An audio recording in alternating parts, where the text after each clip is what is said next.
नमस्कार। आज जो अपन एसीएल सीरीज चालू किया है, उसका आज लास्ट एपिसोड में हम बात करेंगे रिवीजन एसीएल सर्जरी के बारे में। मैं doctor Amit Sahu ji, orthopaedic, arthroscopic and sports injury specialist, Nagpur. तो रिवीजन एसीएल सर्जरी के बारे में आज डिटेल में हम बात करेंगे कि ये सर्जरी होता क्या है, क्यों करते हैं, इसके सिम्टम्स क्या होते हैं और इसका ट्रीटमेंट ऑप्शंस और कैसे प्लान किया जाता है। बहुत पेशेंट पूछते हैं, डॉक्टर मेरा एसीएल सर्जरी हो चुकी है, अभी भी मेरा नी अनस्टेबल है, क्या एसीएल इंजरी फेल हो सकता है? हाँ, हो सकता है। तो उसके रीज़न्स क्या होते हैं? What is a revision ACL surgery होता क्या है? जब पहला की एसीएल रिकंस्ट्रक्शन सर्जरी फेल हो जाती है और पेशेंट फिर से इंस्टेबिलिटी, गिविंग वे या ग्राफ्ट टियर हो जाता है, तो सेकंड सर्जरी की ज़रूरत होती है। ऐसे सर्जरी को हम रिवीजन एसीएल सर्जरीज़ बोलते हैं। तो ये सर्जरी फेल क्यों होती है या एसीएल फिर से टियर क्यों होता है? जो मोस्ट कॉमन कॉज़ है कि आपकी सर्जरी हो गई, आप नॉर्मल रिहैब भी कर लिया, नॉर्मल स्पोर्ट्स खेलना वापस चालू कर दिया। आपको अगर फिर से रीट्रॉमा या एक्सीडेंट होता है और उसी पैर पे आप उस इम्पैक्ट से गिरते हो, तो जो आपका लिगामेंट्स सर्जरी हुई है, उसमें री-टियर हो सकता है। ये एक नॉर्मल प्रोसेस है। दूसरा होता है कि because of surgical point failures, जैसे कि अगर जो आपका टनल बना है सर्जरी के टाइम पे जो फीमर टनल बनाया है, अगर वो प्रॉपर पोजीशन पे नहीं बनाया है या आपका जो ग्राफ्ट यूज़ करना था वो प्रॉपर यूज़ नहीं किया है, उसकी जो स्ट्रेंथ होना चाहिए। नॉर्मली हम मेल और फीमेल में ग्राफ का जो साइज़ होता है वो मोर देन 9 एमएम या 8 एमएम रखते हैं। अगर ग्राफ का साइज़ लेस होता है, कम रहता है, तो फेल होने के चांसेस बढ़ जाते हैं। अगर कोई एसोसिएटेड इंजरी है, जैसे एसीएल के साथ आपका मेनिस्कस टियर था, रूट इंजरी थी या रैम्प लीजन था या उसके साथ पोस्टीरियर कॉर्नर इंजरी है, ये अगर आप मिस कर देते हैं सर्जरी के पहले तो जो सर्जरी अपन ने किया है वो फेल हो सकता है। तो इसलिए प्री इवोल्यूशन ऑफ सर्जरी के पहले बहुत ज़रूरी होता है। तो जो 5 रीज़न्स है सबसे इम्पोर्टेंट कि री-टियर से आपका इंजरी री-टियर हो सकता है या incorrect tunnel diameters at tunnel position से उससे आपका एसीएल फेल हो सकता है। तीसरा होता है कि जो ग्राफ का साइज़ है अगर कम यूज़ होता है या प्रॉपर साइज़ नहीं यूज़ होता है तो री-टियर हो सकता है।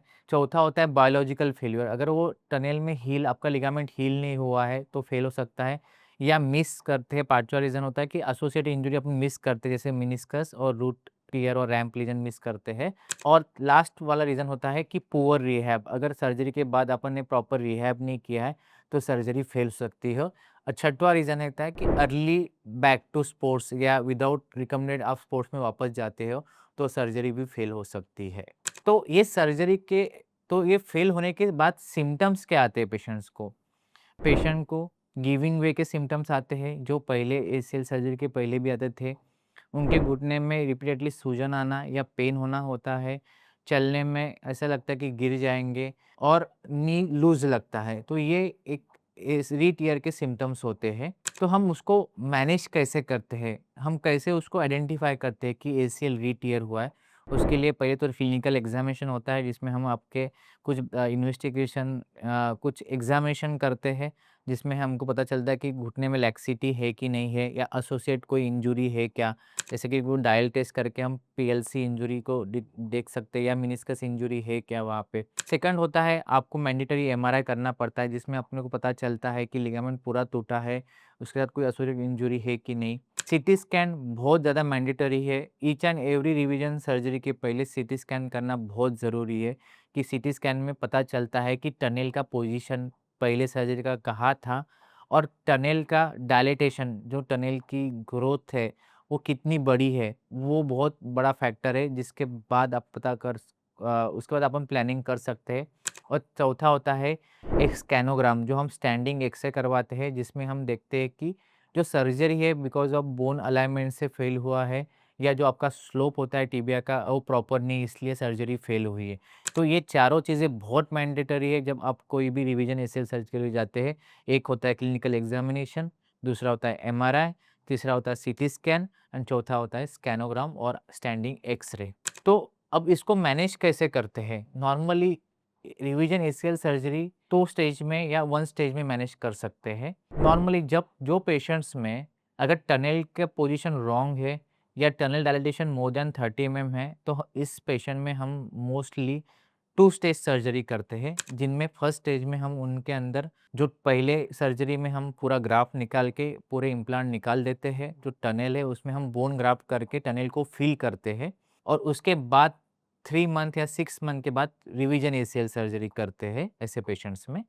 दूसरा होता है कि अगर टनल डायलेटेशन ज़्यादा नहीं है, टनल पोजीशन सही है, सिर्फ ग्राफ्ट टियर हुआ है, ऐसे पेशेंट में हम लोग सिंगल स्टेज में भी एसीएल रिकंस्ट्रक्शन कर सकते हैं, जिसमें उसको हम बोलते हैं सिंगल स्टेज एसीएल रिकंस्ट्रक्शन। तो जब रिवीजन एसीएल करते हैं तो हमने क्या चीज़ें देखना चाहिए, क्या अपने ध्यान में रखना चाहिए? एक तो कौन-सा ग्राफ्ट यूज़ करना चाहिए, क्योंकि रिवीजन के लिए अपने को स्ट्रॉन्ग ग्राफ्ट की बहुत ज़रूरत होती है, या कोई एडिशनल सपोर्ट लिगामेंट को देना चाहिए कि नहीं, जिससे रोटेशनल इंस्टेबिलिटी प्रिवेंट कर सकते हो और जो ग्राफ्ट है उसको प्रिवेंट कर सकते हैं।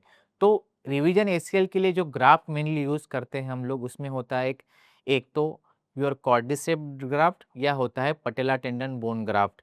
ये 2 ग्राफ्ट मोस्टली यूज़ करते हैं, या आर्टिफिशियल जो ग्राफ्ट्स आते हैं जो हम आपके ग्राफ्ट के साथ यूज़ करते हैं, इसे हम हाइब्रिड फिक्सेशन बोलते हैं, ये कर सकते हैं। दूसरी चीज़ इम्पोर्टेंस होती है कि इसमें कोई एक्स्ट्रा सपोर्ट देना चाहिए क्या? क्योंकि ऑलरेडी आपका पहला री-टियर हुआ है, तो हम लोग इसमें मेनली लैटरल एक्स्ट्रा आर्टिलोटेनोडेसिस, जिसे हम एलएटी नाम की टेक्निक बोलते हैं, हम each and every revision surgeries में हम ऐड करते हैं आपके सर्जरी में, जिससे आपको घुटने को स्टेबिलिटी ज़्यादा मिलती है, रोटेशनल इंस्टेबिलिटी नहीं होती है और एक एक्स्ट्रा सपोर्ट होता है घुटने के लिए, या कभी-कभी हम इंटरनल ब्रेसिंग भी ऐड करते हैं, जो आपको लिगामेंट को अर्ली फेल्योर से प्रिवेंट करता है। सो रिवीजन एसीएल सर्जरी ये एक कॉम्प्लेक्स सर्जरी है, क्योंकि ऑलरेडी आपकी सर्जरी होके फेल हो चुका है।